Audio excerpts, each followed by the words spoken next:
예, 법꾸라지라고 불리던 우병우 전 수석이 청구한 구속 적부심이 기각이 됐습니다. 하지만 국정원으로부터 특활비를 상납받은 혐의로 구속영장이 청구됐던 조윤선 전 수석의 구속영장은 기각이 됐는데요.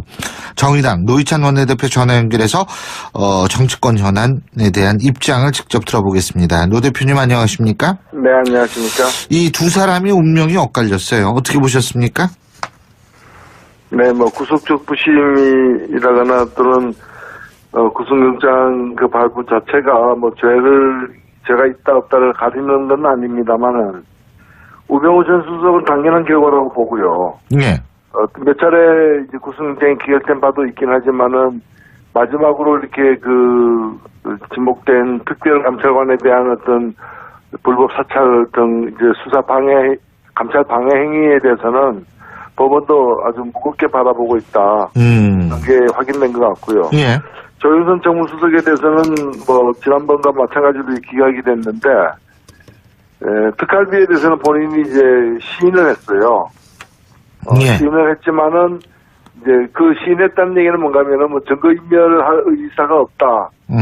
그리고 이제 이거는 뇌물이 아니라 관행적으로 주는 거라서 모르고 받았다. 이제 이렇게 오히려 시인을 함으로써 를 했고, 반면에 이제 블랙리스트와 화이트리스트에 대해서는 그 이전 영장 청구할 때와 보다 이제 새로운 어떤 여러 가지 정황들이 확보가 됐음에도 불구하고 굉장히 이제 좀 인색하게 영장 발부 담당 판사가 이걸 문제를 다룬 게 아닌가 좀 그렇게 얘기해 줍니다.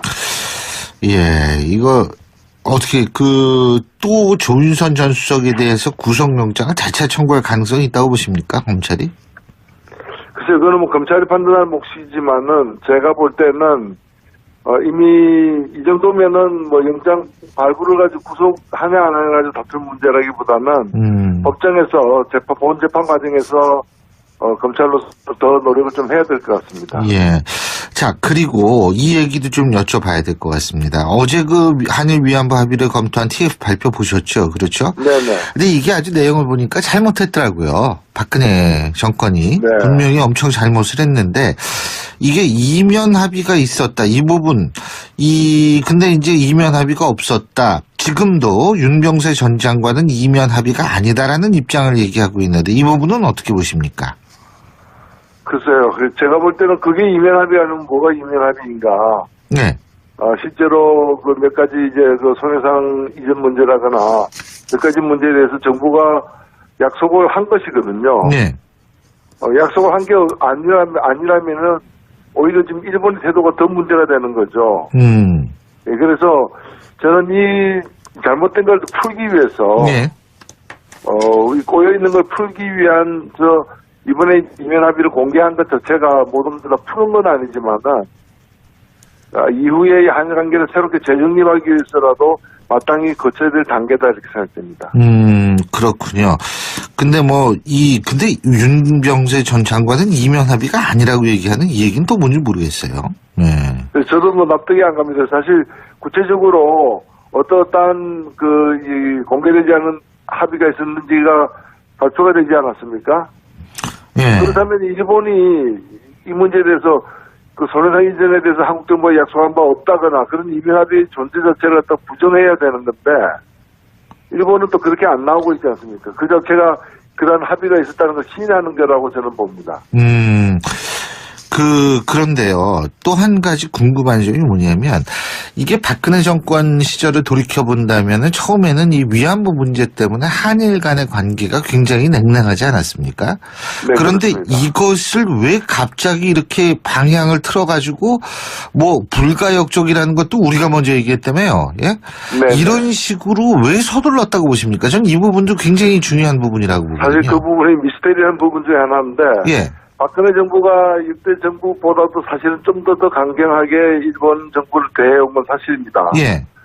집권 초기부터. 그렇죠. 이제 그로 인해서 사실은 한일 관계가 이렇게 좀 악화되는 데 대한 미국의 우려 이런 것들도 여러 차례 제기된 바가 있고요. 예. 미국에서도 동북아 이제 안보 이런 차원에서 이 한일 양국의 어떤 화해 이런 걸 적극적으로 권고하기도 한 바가 있고 제가 볼 땐 그런 어떤 이제 대외적 요인과 그다음에 국내 정치에서의 어떤 뭔가를 돌파하기 위한 그런 동기가 무리하게 한일 관계를 또 이제 급전환시키는 예. 과정에서 이런 이제 좀 실수들이 이 시행착오들이 발생하지 않았나 이렇게 보여집니다. 그러니까 대표님께서 보실 때에는 그때 당시에 있어서의 어떤 그 우리와 미국과의 관계 속에서 일본 문제가 접근될 수밖에 없었기 때문에 서두른 측면도 있다. 이렇게 이해도 되겠습니까? 예, 제가 볼 때는 한일 관계 자체를 갖다가 예. 발전시키기 위해서 이런 무리수를 뒀다고 보이지는 않습니다. 왜냐하면은 지금 우리가 겪고 있는 상황이지만은 이제 일본이 정부위안부 등에 대해서 제대로 사과할 자세가 아직 안 돼 있다면은 예. 압박을 가하면서 좀 더 기다릴 수도 있는 건데 예. 오히려 우리가 문제를 갖다가 봉합하고 무리하게 뒤덮는 식으로다가 일을 처리해서 더 악화된 거 아닙니까? 예, 안양만 못한 합의였다고 저는 생각하기 때문에 예. 한일 관계 그 자체의 문제라기보다는 다른 어떤 정치적 요인 때문에 이 문제를 이렇게 좀 서두르다가 사고가 난 게 아닌가 이렇게 보여집니다. 그리고 이 내용을 보면은 뭐 당연히 충격적인데 그런데 이제 일각에서는 이런 얘기가 나옵니다. 이 외교 문서, 외교 기록 그리고 외교에서는 비공개 이면 합의가 있을 수 있다. 그런데 이것이 내용은 잘못됐지만 공개하면은 이게 나중에 다른 나라랑 외교를 어떻게 하라는 얘기냐 이런 시각이 있는 것 같더라고요. 이 부분은 어떻게 보세요? 예, 그 딜레마입니다. 양면이 다 있는 건 사실입니다. 네.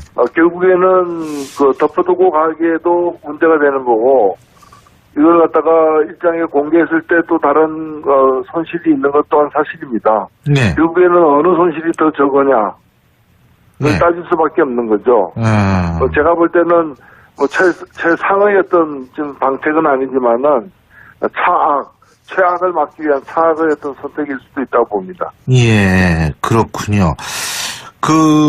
지금 한국당 같은 경우에 자신들이 밝히면 진실규명이고 남이 밝히라고 하면 국익을 내친다는 후한무치한 이중잣대다.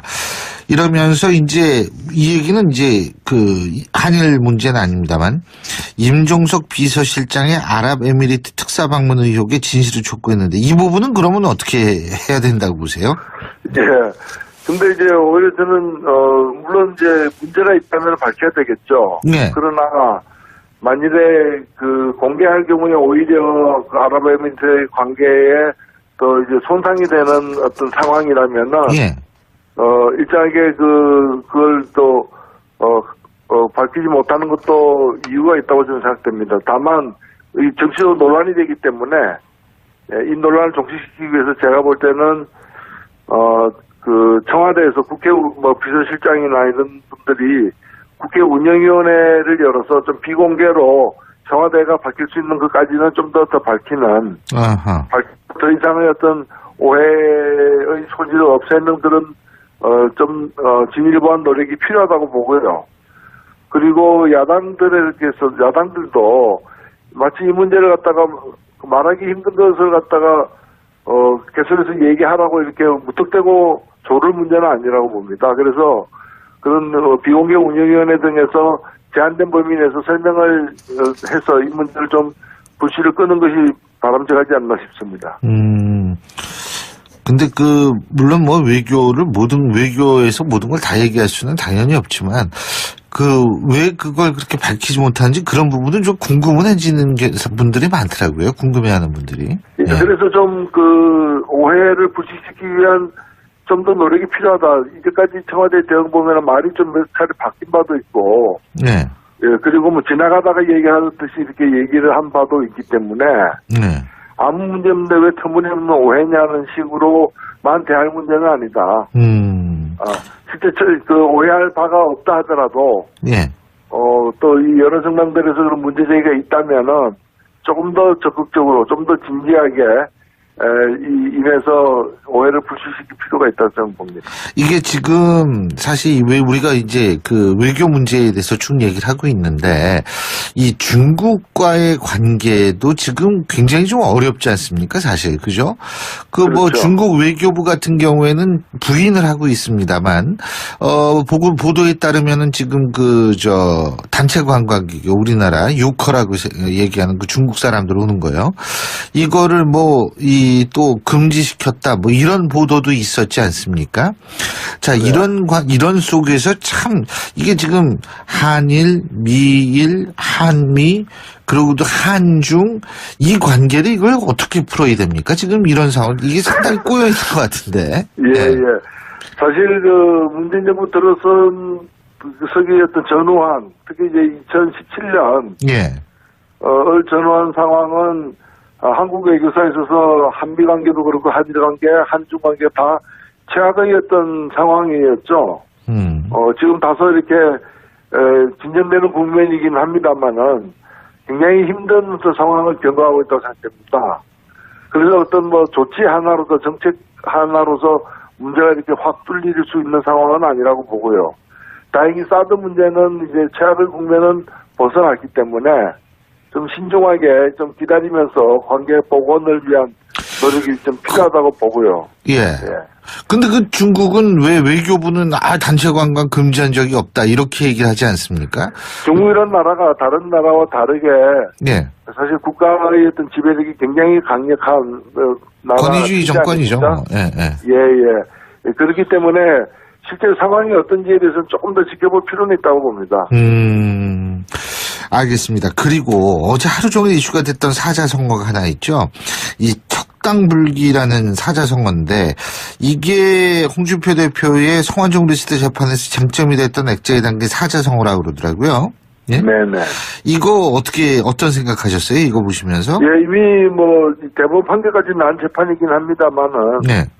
재판 과정에서 이 무죄 홍준표 대표의 혐의가 사실이 아니다라는 그런 정황 증거로서 지목된 것이 그 고인 성완종 씨가 의원실에서 봤다라는 그 척당불기 액자가 의원실에는 없었고 대표실에 있었다라는 것인데 이번에 의원실에도 걸려 있었다. 걸려 있던 걸 나중에 이제 대표실로 빼어서 가서 붙였다라는 게 드러났기 때문에 사실은 성완종 씨의 와 관련된 어떤 그 증언에서 이제 거짓 증언이 아니냐라고 지목받았던 정황이 그 거짓이 아니다라는 것이 확인됐기 때문에 당연히 의혹이 생기는 건 사실이거든요. 이에 대해서는 홍준표 대표 측에서 해명을 해야 될 문제라고 생각됩니다. 그럼 뭐 여당도 국민 앞에서 액자의 존재를 해명해야 된다 그러고 이재명 시장도 대표직 사퇴하고 정계 은퇴해야 된다 이런 주장을 하기도 했기 때문에 이 부분에 대해서 제가 여쭤본 거고요. 이 척당북이라는 말 자체가 네. 기계가 있고 어떤 뜻이 커서 굽힘이 없다 뭐 이런 눌려지지 않는다 이런 뜻인데 네. 지금 상황은 뭐 액자가 통탄할 일이죠. 액자의 뜻과는 정반대의 상황이 되어가고 있다.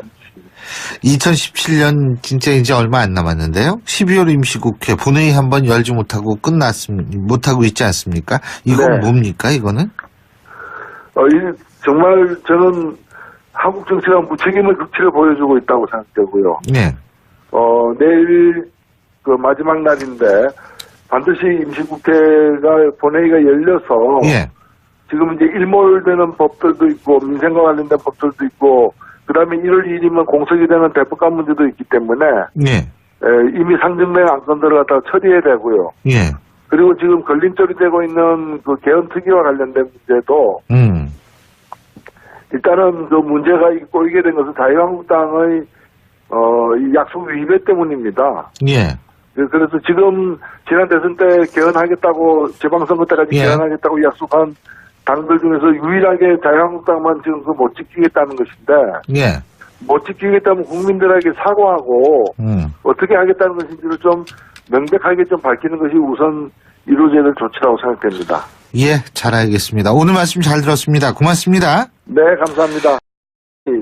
이 문제에 대해서 그 손해상 이전에 대해서 한국 정부가 약속한 바 없다거나 그런 이면합의 존재 자체를 갖다 부정해야 되는 건데 일본은 또 그렇게 안 나오고 있지 않습니까? 그 자체가 그런 합의가 있었다는 걸 시인하는 거라고 저는 봅니다. 그런데요. 또 한 가지 궁금한 점이 뭐냐면, 이게 박근혜 정권 시절을 돌이켜본다면 처음에는 이 위안부 문제 때문에 한일 간의 관계가 굉장히 냉랭하지 않았습니까? 네, 그런데 그렇습니다. 이것을 왜 갑자기 이렇게 방향을 틀어가지고, 불가역적이라는 것도 우리가 먼저 얘기했다며요. 예? 네, 이런 식으로 왜 서둘렀다고 보십니까? 전 이 부분도 굉장히 중요한 부분이라고 보거든요. 사실 그 부분이 미스테리한 부분 중에 하나인데 예. 박근혜 정부가 이때 정부보다도 사실은 좀 더 강경하게 일본 정부를 대해온 건 사실입니다. 예. 지금 초기부터. 그렇죠. 이제 예, 법꾸라지라고 불리던 우병우 전 수석이 청구한 구속 적부심이 기각이 됐습니다. 하지만 국정원으로부터 특활비를 상납받은 혐의로 구속영장이 청구됐던 조윤선 전 수석의 구속영장은 기각이 됐는데요. 정의당 노회찬 원내대표 전화 연결해서 정치권 현안에 대한 입장을 직접 들어보겠습니다. 노 대표님 안녕하십니까? 네, 안녕하십니까? 이 두 사람이 운명이 엇갈렸어요. 어떻게 보셨습니까? 네, 구속적 부심이라거나 또는 구속영장 그 발부 자체가 죄를 제가 있다 없다를 가리는 건 아닙니다만은 우병우 전 수석은 당연한 결과라고 보고요. 예.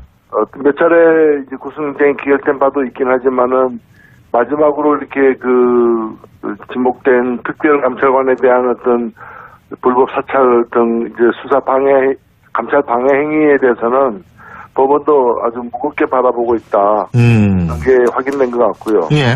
조윤선 정무수석에 대해서는 지난번과 마찬가지로 기각이 됐는데, 특활비에 대해서는 본인이 이제 시인을 했어요. 예. 시인을 했지만은 이제 그 시인했다는 얘기는 뭔가면은 증거인멸을 할 의사가 없다. 그리고 이제 이거는 뇌물이 아니라 관행적으로 주는 거라서 모르고 받았다. 이제 이렇게 오히려 시인을 함으로써 말을 했고, 반면에 이제 블랙리스트와 화이트리스트에 대해서는 그 이전 영장 청구할 때와 보다 이제 새로운 어떤 여러 가지 정황들이 확보가 됐음에도 불구하고 굉장히 이제 좀 인색하게 영장 발부 담당 판사가 이걸 문제 다룬 게 아닌가 좀 그렇게 얘기해 줍니다. 예, 이거 어떻게 또 조윤선 전 수석에 대해서 구속영장을 자체 청구할 가능성이 있다고 보십니까, 검찰이? 글쎄요, 그거는 검찰이 판단할 몫이지만은 제가 볼 때는 이미 이 정도면은 영장 발부를 가지고 구속하냐 안 하냐 가지고 다툴 문제라기보다는 법정에서 본 재판 과정에서 검찰로서 더 노력을 좀 해야 될 것 같습니다. 예. 자, 그리고 이 얘기도 좀 여쭤봐야 될 것 같습니다. 어제 한일 위안부 합의를 검토한 TF 발표 보셨죠? 그렇죠? 네네. 근데 이게 아주 내용을 보니까 잘못했더라고요. 박근혜 정권이. 네. 분명히 엄청 잘못을 했는데, 이게 이면 합의가 있었다. 이 부분. 근데 이제 이면 합의가 없었다. 지금도 윤병세 전 장관은 이면 합의가 아니다라는 입장을 얘기하고 있는데, 이 부분은 어떻게 보십니까? 글쎄요. 제가 볼 때는 그게 이면 합의 아니면 뭐가 이면 합의인가. 네. 실제로 몇 가지 이제 손해상 이전 문제라거나 몇 가지 문제에 대해서 정부가 약속을 한 것이거든요. 네.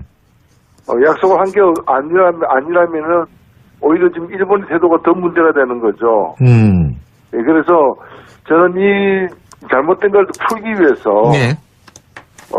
꼬여 있는 걸 풀기 위한 이번에 이면 합의를 공개한 것 자체가 모든 걸 다 푸는 건 아니지만은 이후에 한일 관계를 새롭게 재정립하기 위해서라도 마땅히 거쳐야 될 단계다 이렇게 생각됩니다.